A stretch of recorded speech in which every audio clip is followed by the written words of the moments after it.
Assalamualaikum warahmatullahi wabarakatuh. Halo teman-teman sekalian, perkenalkan nama saya Mutiara Nabila dengan NIM 0310212039 dari Program Pendidikan Tadris Biologi Fakultas Ilmu Tarbiyah dan Keguruan Universitas Islam Negeri Sumatera Utara. Nah, pada kesempatan kali ini saya akan membahas mengenai prinsip adaptasi yang meliputi adaptasi struktural, adaptasi fisiologis, adaptasi tingkah laku, dan mekanisme adaptasi tingkah laku. Yuk, mari disimak baik-baik videonya. Jadi, sebelum kita melangkah lebih jauh untuk mengetahui mengenai prinsip-prinsip adaptasi, lebih baiknya kita mengetahui dulu tuh apa pengertian adaptasi. Adaptasi adalah proses di mana makhluk hidup atau sistem berubah dalam respons terhadap perubahan lingkungan atau situasi tertentu. Setiap makhluk hidup yang hidup di bumi diberi kemampuan beradaptasi terhadap lingkungan di sekitarnya. Beradaptasi berarti kemampuan untuk menyesuaikan diri terhadap alam di mana ia hidup dan tinggal. Poin selanjutnya yaitu prinsip adaptasi. Sifat adaptasi penting bagi hewan dan organisme lain untuk bertahan hidup pada lingkungan baru atau jika ada perubahan di lingkungan di habitatnya. Kemampuan hewan dan makhluk hidup lain untuk beradaptasi dipengaruhi oleh beberapa faktor, yaitu adaptasi ditentukan oleh sifat genetik. Kemudian, kemampuan adaptasi dipengaruhi oleh kemampuan berkembang biak. Poin selanjutnya yaitu adaptasi morfologi atau struktural. Adaptasi morfologi adalah kemampuan menyesuaikan diri berdasarkan perubahan bentuk tubuh atau alat-alat tubuh makhluk hidup. Adapun dua adaptasi morfologi, yang pertama adaptasi morfologi di darat yang terdiri menjadi dua bagian, yaitu adaptasi morfologi terhadap makanan dan adaptasi morfologi terhadap habitat. Dan yang kedua yaitu adaptasi morfologi di air. Adaptasi morfologi terhadap makanan terdiri menjadi tiga bagian, yaitu bentuk paruh burung, bentuk mulut serangga, dan bentuk gigi hewan darat. Paruh burung tentu memiliki bentuk yang berbeda-beda. Hal itu dikarenakan burung menyesuaikan dirinya dengan makanan yang menjadi pilihannya. Makanan yang dikonsumsi burung itu antara lain yaitu biji, buah, serangga, ikan, dan madu. Kita ambil contoh yaitu paruh burung pelikan yang berbentuk panjang dan lebar. Paruh ini digunakan untuk mencari dan memakan ikan yang ada di dalam air. Kemudian yang kedua yaitu paruh burung nuri yang berbentuk pendek, runcing, dan kuat digunakan untuk memakan biji-bijian. Kemudian bentuk mulut serangga. Berbagai jenis serangga memiliki bentuk mulut yang berbeda-beda. Hal itu dikarenakan serangga menyesuaikan diri dengan jenis makanannya. Contohnya yaitu mulut nyamuk. Nyamuk memiliki mulut seperti penusuk dan penghisap. Kemudian mulut lalat.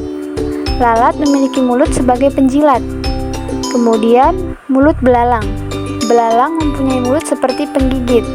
Dan mulut lebah. Lebah memiliki alat seperti penjilat dan penghisap. Kemudian bentuk gigi hewan darat.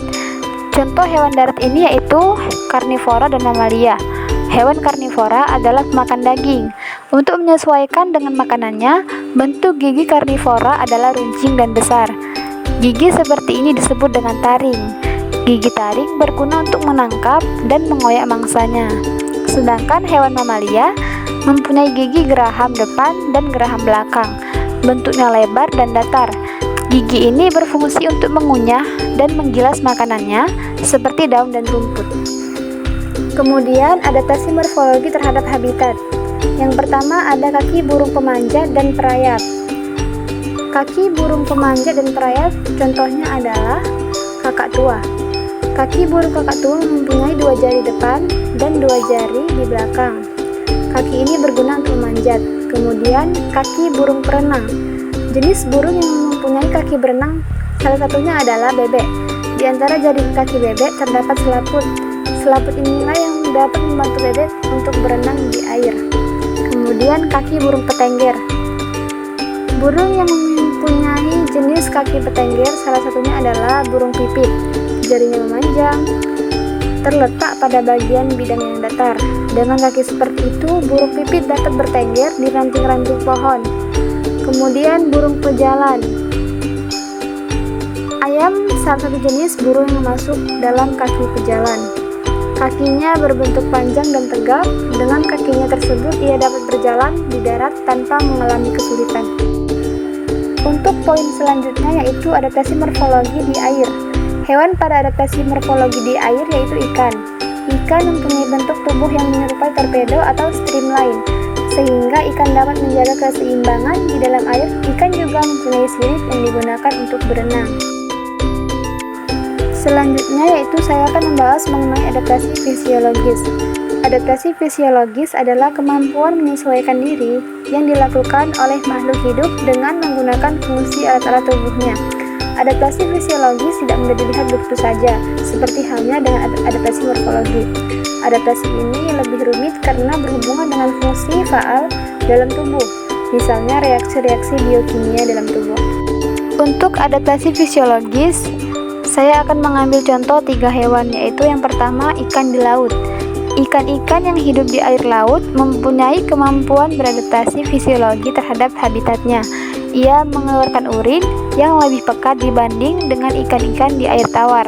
Hal ini dilakukan karena berusaha menyesuaikan diri dari tekanan osmosis air terhadap tekanan osmosis dalam tubuh. Contoh kedua yaitu hewan herbivora. Kemampuan beradaptasi fisiologi oleh makhluk herbivora digunakan saat mencerna makanannya. Ia menggunakan alat tubuhnya untuk menghasilkan enzim selulase. Enzim ini berfungsi dan membantu mencerna makanan yang dibutuhkan oleh makhluk herbivora. Contoh hewan terakhir yaitu unta. Di padang pasir yang gersang dan tandus terdapat berbagai hewan yang dapat bertahan hidup. Mereka mempunyai cara menyesuaikan diri yang berbeda-beda. Salah satu hewan yang dapat hidup di kawasan gurun adalah unta. Hewan ini dapat melakukan adaptasi fisiologi. Pada tubuhnya terdapat punuk yang tampak menonjol. Alat tubuh ini mempunyai fungsi sebagai penyimpan air. Saat unta minum, air tidak langsung masuk ke dalam bagian pencernaan, tetapi air itu disimpan terlebih dahulu ke dalam punuk unta. Oleh karena itu, unta merupakan salah satu hewan yang paling lama bertahan di padang pasir. Kebutuhan air di padang yang sangat panas dan berdebu dapat dihadapi dan dilalui dengan memanfaatkan air sebaik-baiknya. Poin selanjutnya yaitu adaptasi tingkah laku. Adaptasi tingkah laku adalah respon-respon hewan terhadap kondisi lingkungan dalam bentuk perubahan tingkah laku. Perubahan tingkah laku itu biasanya muncul dalam bentuk gerakan untuk menanggapi rangsangan yang mengenai dirinya. Adaptasi tingkah laku terdiri menjadi 2 yaitu hibernasi dan estivasi. Hibernasi merupakan tingkah laku hewan untuk mengurangi metabolisme tubuh pada musim dingin. Tingkah laku ini kebanyakan dimiliki oleh hewan-hewan yang hidup di daerah beriklim dingin. Kemudian estivasi merupakan tingkah laku untuk melakukan dormansi pada kondisi temperatur yang tinggi. Tingkah laku ini pada umumnya terjadi pada hewan yang hidup di daerah yang tinggi. Pembahasan yang terakhir yaitu mekanisme adaptasi tingkah laku, yang terdiri menjadi 7 bagian, yaitu yang pertama insting. Hewan seringkali memiliki insting bawaan yang memandu perilaku mereka, seperti insting untuk mencari makan, berkembang biak, atau melindungi diri. Kemudian pembelajaran. Hewan dapat belajar dari pengalaman mereka. Ini termasuk pembelajaran melalui trial and error, pengasosiasian stimulus dengan respon, atau melalui pengamatan dan peniruan perilaku yang sukses. Kemudian komunikasi. Hewan sering menggunakan komunikasi untuk berinteraksi dengan anggota sejenisnya. Ini bisa berupa suara, gerakan, atau bahasa tubuh untuk menyampaikan pesan. Kemudian mimikri.